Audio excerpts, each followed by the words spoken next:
Well, good morning, everyone. Jake Mangas with the Reading Chamber of Commerce. We are attempting to be your central location for rapid recovery during this unprecedented time in our business community.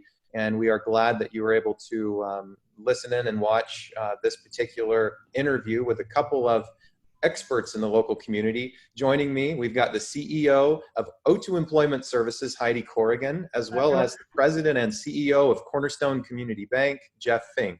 Good morning to both of you. Morning. Good morning. I'm grateful for everything that you're doing right now to assist the business community. We are going to be focusing today on preparing businesses for funding consideration for this next round of Paycheck Protection Program funding. So, Jeff, Cornerstone Community Bank has been doing a lot of work in this respect. Let's take the pulse of your business customers right now. How are things going right now? It's a wide spectrum. For some people, they're questioning the future, and for other people, they seem to be doing well. So it's it's across the spectrum. But I think one thing that everyone can agree on is the level of uncertainty is unprecedented. Absolutely. So our community banks and the national banks that have a local community presence have all been taking a slightly different approach to the PPP loan process. What's Cornerstone's perspective on that? What are you guys doing? Well, I think the data is coming in across the United States as the community banks have done quite a bit of the heavy lifting here. I think all the banks have done, have processed quite a few of these loans.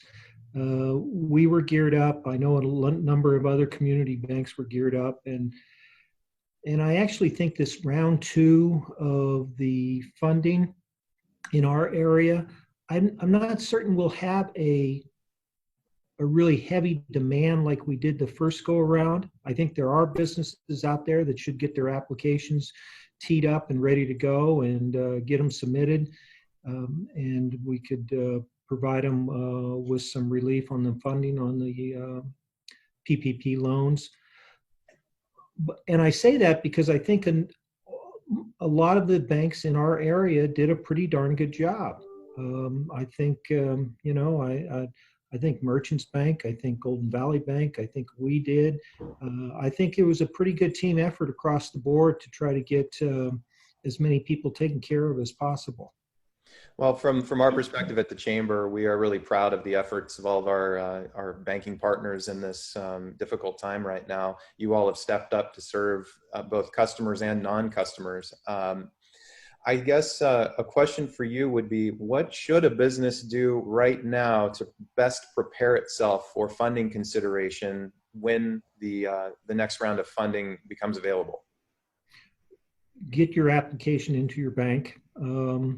If they're not accepting anymore, give us a call. We'll do our best to help you out. And that's the name of the game, getting them teed up and ready to go.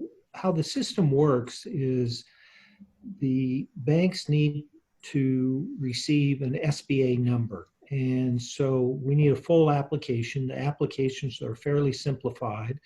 We have to do some limited underwriting. And then we get ready and we submit through what's called E-Tran to SBA. SBA receives it, it's all in order, and then they issue us back a number.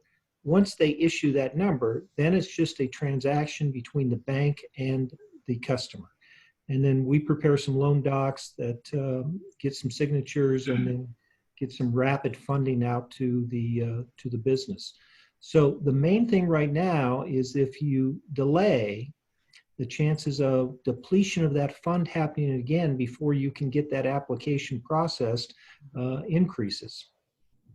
I think that's accurate. I mean, we saw the $349 billion in the first round disappear in a matter of, I guess, days, a week and a half, and it was gone. And I imagine that this time, because of loans that are in the waiting list across the country, that we are probably going to see that happen in an even quicker fashion this time. a quick question for Heidi. With O2 Employment Services having an expertise in payroll services, how important is payroll in the PPP process? Can you talk about how that essentially is what the Paycheck Protection Program seeks to do, is to preserve payroll for a business? Yeah, you bet. The actual application, one of the most important questions on the application, because it determines your loan amount, is what your actual average payroll cost is.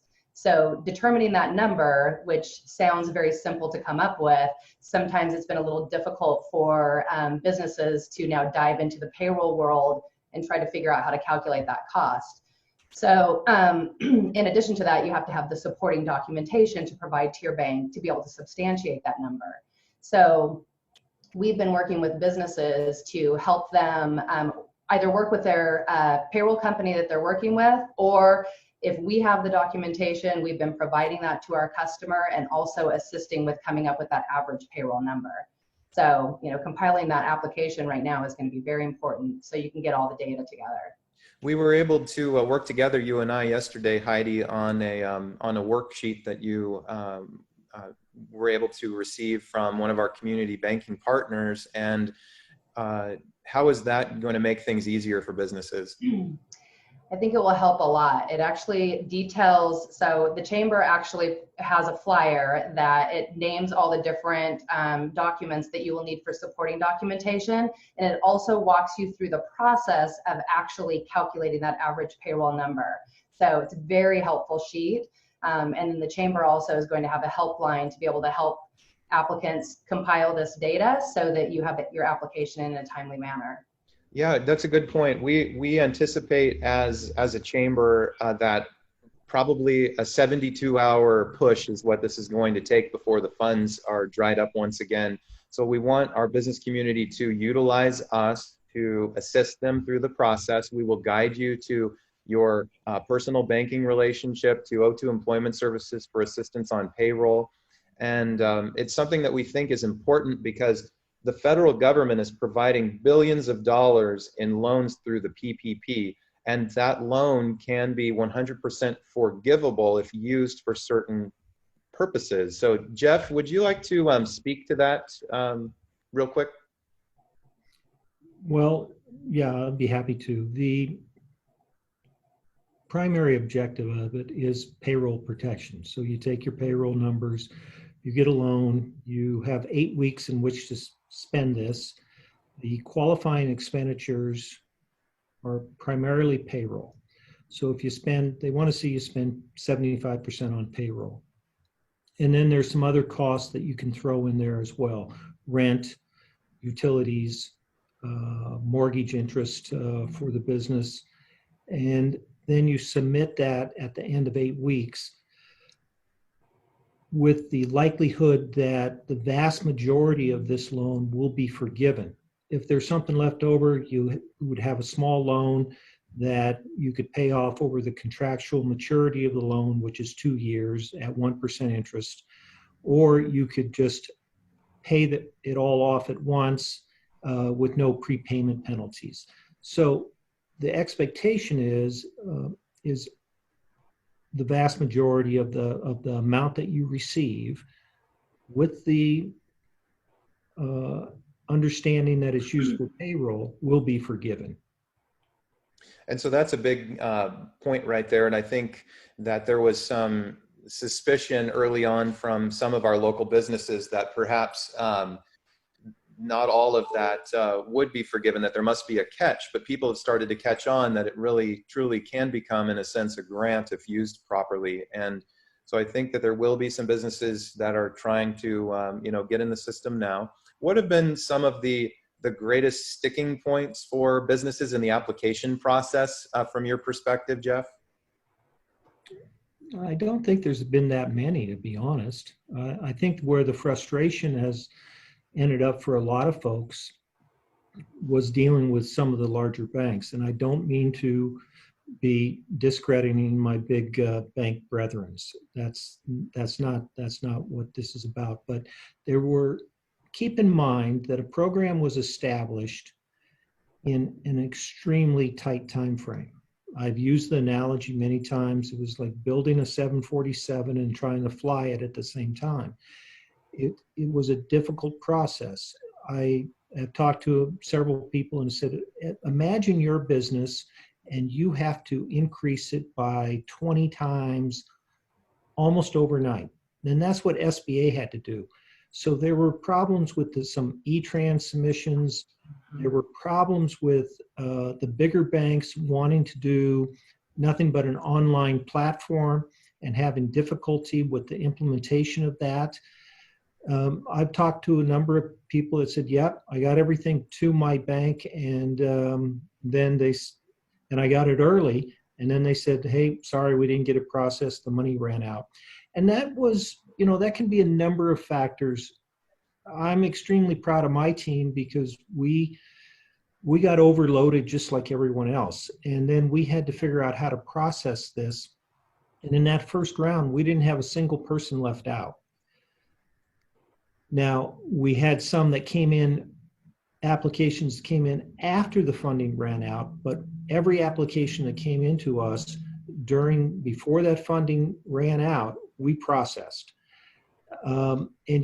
We did that with about a 60+% of our workforce working remotely. So you had to jump on this early, and you had to take somewhat of a leap of faith. Not everything was defined. And in short order, putting a program together like this, it won't be. And so we decided to take some risk, which there were, because when you don't have clear definitions on something, you're hanging yourself out there somewhat. But we went ahead and took a leap of faith because we realized the importance of this for the business community. As we come through this crisis, our estimation is the most important thing there will be is the preservation of paychecks. That drives the economic engine. The largest employer in the country by far is small business. That represents 70% of our workforce. So to be able to have a buffer, some capital conservation buffer to get through this stage and to start coming out the other side and preserving as many businesses as possible with that, we just thought was incredibly important. And so we jumped on this. Very well said there, Jeff. Heidi, as you have been assisting many businesses, you guys represent a boatload of businesses in the North State. What has your experience been in working with them? Has it been a smooth process for most of your clients, or what have been the challenges that you've had to overcome on their behalf? I can attest to what Jeff just said too about utilizing a local bank has really made a difference. The small businesses that we've worked with have had some challenges with the larger banks. They didn't have the relationship with somebody who could really push their application through and walk them through the process. The local banks, like we worked with Cornerstone a ton, have a great deal of clients that were funded by them. It was a very smooth process, and they had one-on-one contact, with the actual bank, which was fantastic. Golden Valley was great. I can't say enough about how great the local banks were. And Heidi, talk about the O2 commitment during this next round of funding. What are you guys willing to do this time around? Well, if anybody has any challenges with coming up with what their average monthly payroll is, we're happy to assist you with gathering the necessary forms that you need to come up with the number so that you have everything in order so your application goes through appropriately in a timely manner, because you don't want to miss out on this funding. Wonderful. Thank you for that commitment. I mean, that's a big deal to dedicate staff time to something like this. We appreciate that a lot at the Chamber. I'm going to give each of you a chance to say anything you like that maybe we forgot to mention. So why don't we start with you, Heidi? Oh gosh, all I'd say is I think it's so important right now to buy local and support our local community. I know a lot of businesses are still operating. We also created a Facebook page. Oh gosh, for the life of me, I can't even think of the name of it right now. But it is Open for Business. Open for Business, Shasta County. Open for Business, Shasta County, which is giving businesses, local businesses, the ability to post the different offers that they have going on right now. It's just really important to support local business so that we can keep the money local, because just as Jeff says, small business is really the lifeblood of our area. And so we need to keep people working if possible, keep the money local. And I should probably mention that each of my guests today either currently serve on the board of directors for the Chamber of Commerce or once did. So Jeff, same question to you. Anything else you'd like to add? Just let's all stay strong together. Yeah, makes sense. And I should also mention that the other SBA funding options from before will also have a new infusion of investment. So that's that economic injury disaster loan, as well as the advance loan. The local SBDC is a great resource. Joe Radola has done a wonderful job, and he's available at 222-8323 to answer your questions, and we'll include their information on this Facebook post as well. You are welcome to submit questions in the comment section, and we will answer them as best we can, and we'll share them with the experts so that you get your answers right now. And I agree that we've got to pull together, and we will emerge stronger, I believe, from all of this. So on behalf of all of us at the Chamber, thank you to Jeff and Heidi for spending some time with us today. And we wish you both all the best, and thank you for your help. Thank you. Jake. Have a great day. You too. Okay.